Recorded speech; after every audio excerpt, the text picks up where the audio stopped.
இந்த கதை உங்களுக்கு பிடிச்சிருந்தா லைக் பண்ணுங்க, கமெண்ட் பண்ணுங்க, ஷேர் பண்ணுங்க. மறக்காம ஸ்டோரி டைம் தமிழ் சேனலை சப்ஸ்கிரைப் பண்ணுங்க. அப்படியே பக்கத்துல இருக்க அந்த பெல் ஐகானை கிளிக் பண்ணுங்க.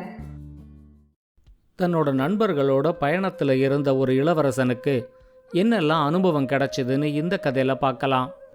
இது வரைக்கும் நம்ம சேனலுக்கு சப்ஸ்கிரைப் பண்ணலைன்னா உடனே சப்ஸ்கிரைப் பண்ணி பக்கத்தில் இருக்கிற பெல் பட்டனை கிளிக் பண்ணுங்க.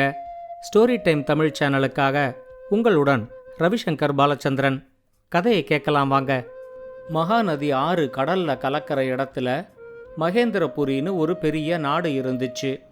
அந்த நாட்டோட ராஜா பேரு ராஜேஸ்வரவர்மா. அவர் நீதி நேர்மை தவறாம ஆட்சி செஞ்சுக்கிட்டு இருந்ததுனால நாட்டு மக்களுக்கு அவர் மேல நல்ல மதிப்பும் மரியாதையும் இருந்துச்சு. ராஜேஸ்வரவர்மா மேல மதிப்பும் மரியாதையும் இருந்தாலும் மக்களுக்கு ரொம்ப நெருக்கமானவர்னு பார்த்தா அது அந்த நாட்டு இளவரசன் மகேந்திரவர்மா தான். மிகப்பெரிய வீரனாயிருந்தாலும் மக்களோட மக்களா கலந்து மக்களை சரிசமமாக நடத்தி அவங்க மேலே அன்பு செலுத்துகிற இளவரசன் மேலே மக்களும் ரொம்ப அன்பு வச்சிருந்தாங்க. மகேந்திரவர்மா மிகப்பெரிய வில்லாளியாக இருந்தாலும் எந்த ஒரு மிருகத்துக்கோ பறவைக்கோ தன்னால் எந்த தொந்தரவும் வரக்கூடாது அப்படின்னு நினைப்பான். தனக்கு இந்த உலகத்தில் வாழறதுக்கு எவ்வளவு உரிமை இருக்கோ அதே அளவுக்கு உரிமை பறவைகளுக்கும் மிருகங்களுக்கும் இருக்கு அப்படின்னு நினைப்பான். அதனால அவன் வேட்டைக்கும் போக மாட்டான். மகேந்திரவர்மாவுக்கு திருமண வயது வந்ததும் அவனுக்கு திருமணம் நடக்க போற நாள அந்த நாடே எதிர்பார்த்து காத்துக்கிட்டு இருந்துச்சு. அந்த நேரத்தில் ஒரு நாள் ராஜேஸ்வரவர்மாவோட அரண்மனைக்கு தேவராஜன், ராஜராஜன், சோமராஜன்னு அண்ணன் தம்பிங்க 3 பேர் வந்திருந்தாங்க. அவங்க 3 பேரும் ராஜா கிட்ட, இத்தனை நாள் நாங்கள் 3 பேரும் காட்டிலேயே வாழ்ந்துகிட்டு இருந்ததுனால எங்களுக்கு நண்பர்கள்னு யாரும் கிடையாது. எங்கள் 3 பேருக்குமே சில தனித்திறமைகள் இருக்கு. நாங்கள் எங்கள் தனித்திறமைகளை காட்டுறதுக்காக ஊர் ஊரா நாடு நாடா சுற்றிக்கிட்டு இருக்கோம் அப்படின்னு சொன்னாங்க. அவங்களோட தனித்திறமை என்னன்னு ராஜா கேட்கறதுக்கு முன்னாடியே மகேந்திரவர்மன் அந்த 3 பேர்கிட்ட, உங்களுக்கு இது வரைக்கும் யாரும் நண்பர்கள் இல்லைன்னு நீங்கள் கவலைப்பட வேண்டாம், இன்னிலேந்து நான் உங்களோட நண்பன் அப்படின்னு சொன்னான். மகேந்திரவர்மனோட இந்த ஒரு வார்த்தையில அந்த 3 பேருமே ரொம்ப உருகி போயிட்டாங்க. இப்ப ராஜேஸ்வரவர்மா அந்த 3 பேர்கிட்டையும் உங்க தனித்திறமைகள் என்னன்னு சொல்லுங்க அப்படின்னு கேட்டாரு. இப்ப தேவராஜன் அவரை வணங்கி, 3 பேர்ல நான் தான் மூத்தவன், நான் ஒரு நல்ல வில்லாளி, ஒரே நேரத்தில் 1000 பேர் வந்தா கூட தனி ஆளா அவங்க 1000 பேரையும் என்னால எதிர்க்க முடியும். என்னோட தம்பி ராஜராஜன் காற்றை விட வேகமா ஓடுவான். ஒரு நாளைக்குள்ள அவனால இந்த உலகம் முழுக்க சுத்திட்டு மறுபடியும் இதே இடத்துக்கு வர முடியும். என்னோட கடைசி தம்பி சோமராஜனால இந்த உலகத்துல எந்த இடத்துல என்ன நடந்தாலும் அதை இங்கேருந்தே நேரடியா பார்க்க முடியும். எங்க 3 பேருக்கும் இருக்கிற இந்த தனித்திறமைய நாங்க ஊர் ஊரா நாடு நாடா சுத்தி எல்லாருக்கும் தெரியப்படுத்திக்கிட்டு இருக்கோம். ஆனா எந்த ஒரு ஊர்லயும் நாட்டிலையும் எங்களோட திறமைகளை அங்கீகரிச்சாங்களே தவிர யாரும் இதுவரைக்கும் எங்களை நண்பனா ஏத்துக்கிட்டதில்ல. இந்த நாட்டில தான் முதல் முறையா மகேந்திரவர்மா எங்களை நண்பனா ஏத்துக்கிட்டு இருக்காரு அப்படின்னு சொன்னாரு. அன்னைக்கு அவை நிகழ்ச்சிகள்லாம் முடிஞ்சதுக்கு அப்புறம் கூட மகேந்திரவர்மா ரொம்ப நேரத்துக்கு இவங்க 3 பேரோடையும் நேரத்தை செலவிட்டாரு. அடுத்த நாள் இவங்க 3 பேரும் அந்த நாட்டை விட்டு கிளம்பும்போது மகேந்திரவர்மா ராஜேஸ்வரவர்மா கிட்ட ஒரு கோரிக்கையை வச்சாரு. என்னோட புது நண்பர்கள் கூட நானும் கொஞ்ச நாளைக்கு ஊர் உலகத்தை சுத்திட்டு வரலான்னு இருக்கேன்.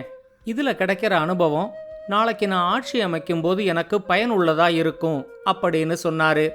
ராஜேஸ்வரவர்மா கொஞ்சம் யோசிக்கும் போது தேவராஜன் அவர்கிட்ட, இளவரசனோட முழு பாதுகாப்புக்கு நாங்க பொறுப்பு, தயவு செஞ்சு இளவரசனையும் எங்க கூட அனுப்புங்க அப்படின்னு கேட்டுக்கிட்டாரு. எப்படியோ ராஜேஸ்வரவர்மாவை சம்மதிக்க வச்சு மகேந்திரவர்மன் அடுத்த நாள் அந்த 3 பேரோட ஊர் ஊரா சுத்த கிளம்பிட்டாரு. முதல் நாள் இவங்க ஒரு கிராமத்து வழியா போகும்போது அந்த கிராமத்துல இருந்த ஒரு வீட்டுல கரையான் பிடிச்ச ஒரு மரக்கட்டைய வீட்டுக்கு வெளியே கொண்டு வந்து போட்டு கொளுத்தி விட்டிருந்தாங்க. அந்த மரக்கட்டையில இருந்த சில கரையான்கள் சூடு தாங்காம செத்தே போச்சு. மீதி இருக்கிற கரையான்கள் உயிரை காப்பாத்திக்கிறதுக்காக இங்கேயும் அங்கேயும் ஓடிக்கிட்டு இருந்துச்சு. மகேந்திரவர்மா இதை கவனிச்சதும் கொஞ்சம் கூட தாமதிக்காம குதிரையை விட்டு இறங்கி ஓடி போய் அந்த கட்டையை எடுத்து தரையில தட்டினாரு.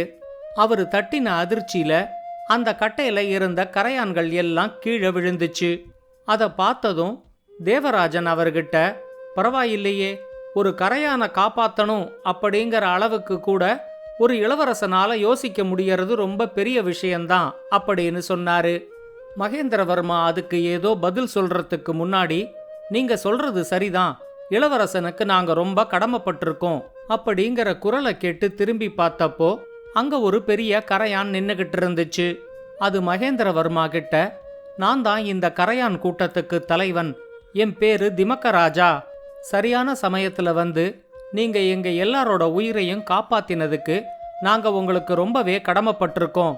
உங்க வாழ்க்கையில உங்களுக்கு எப்பயாவது எங்க உதவி தேவைப்பட்டா மண் தரையில ஒரு சின்ன பள்ளம் வெட்டி அதுக்குள்ள திமக்கராஜான்னு 3 தடவை கூப்பிடுங்க, நாங்க உடனே உங்க உதவிக்கு வந்துடுவோம் அப்படின்னு சொல்லிச்சு. மகேந்திரவர்மாவும் திமக்கராஜாவுக்கு நன்றி சொல்லி மகாநதி ஓரமா தன்னோட பயணத்தை தொடர்ந்தாரு. இவங்களோட பயணத்தோட 3வது நாள் நடுவுல சாப்பாட்டுக்காக மகாநதி கரை ஓரமா கொஞ்ச நேரத்துக்கு குதிரைகளை நிறுத்தினாங்க. மகாநதியில கெண்டை மீன்கள் எல்லாம் துள்ளி விளையாடிக்கிட்டு இருக்கிறத வேடிக்கை பார்த்துக்கிட்டு 4 பேரும் சாப்பிட்டுக்கிட்டு இருந்தாங்க. அப்ப தண்ணிக்கு மேலால துள்ளின ஒரு கெண்டை மீன் எதிர்பாராத விதமா கரையில வந்து விழுந்துடுச்சு. அதை பார்த்த உடனே பாதி சாப்பாட்டுல எழுந்திருச்சு ஓடிப்போன மகேந்திரவர்மா அந்த கெண்டை மீனை எடுத்து மறுபடியும் மகாநதிக்குள்ள விட்டாரு. அப்ப மகாநதிக்குள்ளேந்து ஒரு பெரிய மீன் வெளியே வந்து மகேந்திரவர்மாவை வணங்கிச்சு. அது மகேந்திரவர்மா கிட்ட, என் பேரு மச்சராஜா, நான் தான் இந்த மீன்கள் கூட்டத்துக்கெல்லாம் தலைவன். என்னோட கூட்டத்துல இருக்கிற ஒவ்வொரு மீனையும் காப்பாற்ற வேண்டிய பொறுப்பு எனக்கு இருக்கு. ஆனா எதிர்பாராத விதமா இன்னைக்கு கரையில துள்ளி விழுந்த ஒரு கெண்டை மீனை நீங்க காப்பாத்தி எங்களுக்கு உதவி செஞ்சிருக்கீங்க. இந்த உதவியை நாங்க மறக்கவே மாட்டோம். உங்களுக்கு மீன்கள் வாழற இடத்துல எந்த உதவி தேவைப்பட்டாலும் மச்சராஜான்னு என் பேரை மட்டும் நினைச்சுக்கிட்டு என்ன உதவி தேவைங்கிறத உங்க மனசால நினைச்சாலே போதும்.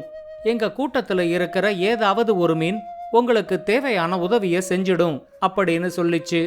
மகேந்திரவர்மாவும் அந்த மீனை வணங்கி விடை பெற்றுக்கிட்டு மறுபடியும் சாப்பிட உக்காந்தாரு.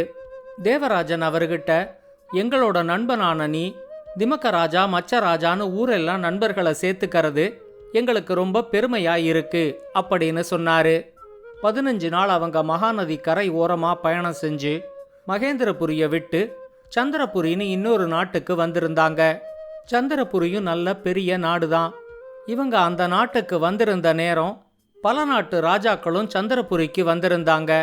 ஆனா அவங்க வந்திருந்த காரணம் வேறவா இருந்துச்சு. சந்திரபுரி நாட்டோட இளவரசி சந்திரமதியை திருமணம் செஞ்சுக்க விரும்பி அந்த நாட்டுக்கு வந்திருந்த பல நாட்டு இளவரசர்களும் அந்த நாட்டு ராஜா சந்திரசேனன் வச்ச போட்டியில தோத்து எல்லாரும் பாதாள சிறையில அடைபட்டு கிடந்தாங்க. சந்திரசேனன் மேல போர் தொடுத்து ஜெயிக்க முடியாதுங்கிறதுக்காக எப்படியாவது அவர்கிட்ட கெஞ்சி கேட்டு தங்களோட நாட்டு இளவரசனை மட்டும் விடுதலை செய்யறதுக்குத்தான் அத்தனை ராஜாக்களும் அங்க வந்திருந்தாங்க. இத பத்தி எல்லாம் கேள்விப்பட்ட உடனே மகேந்திரவர்மா தேவராஜன் கிட்ட, இந்த இளவரசி சந்திரமதியை திருமணம் செஞ்சுக்கலைன்னாலும் பரவாயில்ல, அத்தனை இளவரசர்களையும் விடுதலை செய்யறதுக்காகவாவது இந்த போட்டியில கலந்துக்கணும் அப்படின்னு சொன்னாரு. ஆனா அவரு வாய் தான் அப்படி சொல்லிச்சே தவிர மனசுக்குள்ள இளவரசிய திருமணம் செஞ்சுக்கணும் அப்படிங்கிற அவரோட ஆசைய அவரோட கண்ணுலேந்தே தேவராஜன் கண்டுபிடிச்சிட்டாரு. அவரு மகேந்திரவர்மா கிட்ட, நண்பர்கள்னு நாங்க எதுக்கு இருக்கோம், நீங்க தைரியமா போட்டியில கலந்துக்கங்க, என்ன நடக்குதுன்னு பாப்போம் அப்படின்னு சொன்னாரு. மகேந்திரபுரி நாட்டோட இளவரசன் போட்டியில கலந்துக்க வந்திருக்காரு அப்படின்னு தெரிஞ்ச உடனே சந்திரசேனனுக்கு ரொம்ப ஆர்வம் அதிகமாயிடுச்சு. எப்படியாவது இந்த இளவரசனை தோக்கடிச்சா மகேந்திரபுரி நாட்டையும் தன்னோட நாட்டோட இணைச்சிடலாம் அப்படின்னு அவரு நினைச்சாரு. நான் வைக்கிற 3 போட்டியில நீ ஜெயிச்சுட்டா இளவரசியை நீ திருமணம் செஞ்சுக்க முடியும். ஆனா ஒருவேளை தோத்துட்டா உங்க நாட்டையும் என் நாட்டோட இணைச்சிடணும் அப்படின்னு சொன்னாரு. மகேந்திரவர்மன் தன்னோட சம்மதத்தை சொன்னதும் அவரு முதல் போட்டியோட விவரத்தை சொன்னாரு. இமயமலையில 28,000 அடி உயரத்துல நாகபுஷ்பம்னு ஒரு பூ பூத்திருக்கு. அந்த பூ இரவு நேரத்துல அடர் சிவப்பு நிறத்திலையும் பகல் நேரத்துல வெளிர் சிவப்பு நிறத்திலையும் இருக்கும். இப்ப பொழுது இருட்ட போகுது. வெளிர் சிவப்பு நிறத்துல இருக்கிற அந்த பூவெல்லாம் கொஞ்ச நேரத்துல அடர் சிவப்பு நிறத்துக்கு மாறிடும். நாளைக்கு காலையில பொழுது விடியறதுக்குள்ள அடர் சிவப்பு நிறத்துல இருக்கிற அந்த பூக்களை பறிச்சுக்கிட்டு நீ இங்க வரணும். நீ வர்றதுக்குள்ள பொழுது விடிஞ்சு பூக்களோட நிறம் மாறிடுச்சுன்னா கூட இந்த போட்டியில நீ தோத்ததா அர்த்தம் அப்படின்னு சொன்னாரு.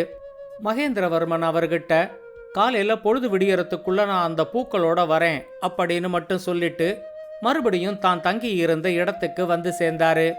அரண்மனையில நடந்ததையெல்லாம் கேட்டு தேவராஜன் சிரிச்சாரு. இதெல்லாம் ஒரு போட்டியா? அந்த பூ எங்க பூத்திருக்குங்கிறத சோமராஜன் பார்த்து சொன்னா ராஜராஜன் ஓடி போய் பறிச்சுக்கிட்டு வரப்போறாரு. பாதி ராத்திரிக்குள்ளேயே பூ உன் கைக்கு வந்து சேர்ந்துடும். நீ போய் நிம்மதியா தூங்கு அப்படின்னு சொன்னாரு. அவரு சொன்ன மாதிரியே பாதி ராத்திரிக்குள்ள ராஜராஜன் அந்த பூக்களை பறிச்சுக்கிட்டு வந்துட்டாரு. பொழுது விடியறதுக்கு முன்னாடி மகேந்திரவர்மா அரண்மனைக்கு போய் சந்திரசேனன் கிட்ட அந்த பூக்களை கொடுத்தாரு. முதல் போட்டியில மகேந்திரவர்மா ஜெயிச்சத சந்திரசேனனால தாங்கிக்கவே முடியல. அடுத்த போட்டி ரொம்ப கடுமையா இருக்கணும் அப்படிங்கிற மாதிரி அவரு யோசிச்சாரு. மகாநதியில ஒரு படகுல பயணம் செஞ்சுக்கிட்டே அடுத்த போட்டி என்ன வைக்கலாம் அப்படின்னு அவர் யோசிச்சுக்கிட்டு இருக்கும்போதுதான் அவருக்கு திடீர்னு ஒரு எண்ணம் வந்துச்சு. அவரு தன்னோட முத்திரை மோதிரத்தை கழட்டி அதை மகாநதிக்குள்ள விட்டெறிஞ்சாரு. கரைக்கு வந்ததும் அவரு மகேந்திரவர்மன் கிட்ட, என்னோட முத்திரை மோதிரம் மகாநதிக்குள்ள எங்கேயோ விழுந்துடுச்சு. இன்னைக்கு சாயந்தரம் பொழுது இருட்டுறதுக்குள்ள உன்னோட உடைகள் நனையாம நீ அந்த மோதிரத்தை மகாநதியிலேருந்து எடுத்துக்கிட்டு வரணும். இதுதான் உன்னோட 2வது போட்டி அப்படின்னு சொன்னாரு. மகேந்திரவர்மன் ரொம்ப அலட்சியமா, அடுத்த 1 மணி நேரத்துக்குள்ள அந்த மோதிரம் உங்க கையில இருக்கும் அப்படின்னு சொல்லிட்டு ஒரு படகை எடுத்துக்கிட்டு சோமராஜனை மட்டும் கூட்டிக்கிட்டு கிளம்பினாரு.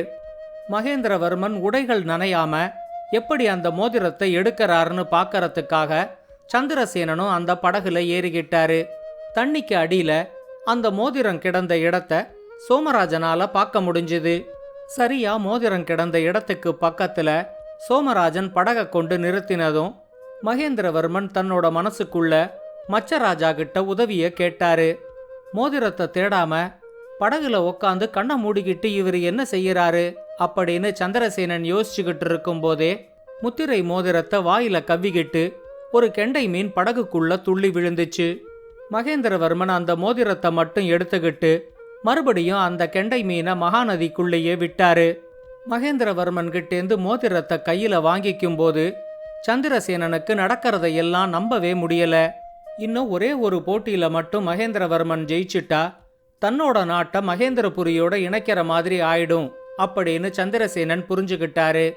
அடுத்த போட்டி என்ன வைக்கலாம் அப்படின்னு அவர் யோசிக்கும் போதுதான் மகாநதி கரை ஓரமா இருந்த ஒரு மிகப்பெரிய மரம் அவரோட கண்ணுல பட்டுச்சு. அந்த மரம் பட்டு போய் 4-5 வருஷம் ஆயிருந்துச்சு. இனிமே அந்த மரம் துளிர்க்கறதுக்கான வாய்ப்பே இல்ல அப்படின்னு தெரிஞ்சதும் சந்திரசேனனோட மனசுல ஒரு எண்ணம் வந்துச்சு.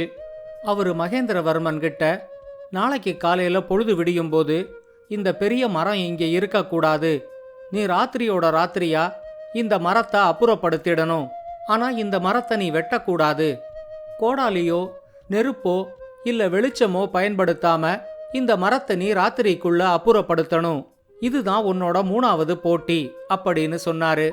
பொழுது இருட்டினதுக்கு அப்புறமா அந்த பெரிய மரம் இருந்த இடத்துக்கு வந்த மகேந்திரவர்மன் நிலத்துல ஒரு சின்ன பள்ளத்தை தோண்டி அதுக்குள்ள திமக்கராஜான்னு 3 தடவை சொன்னாரு.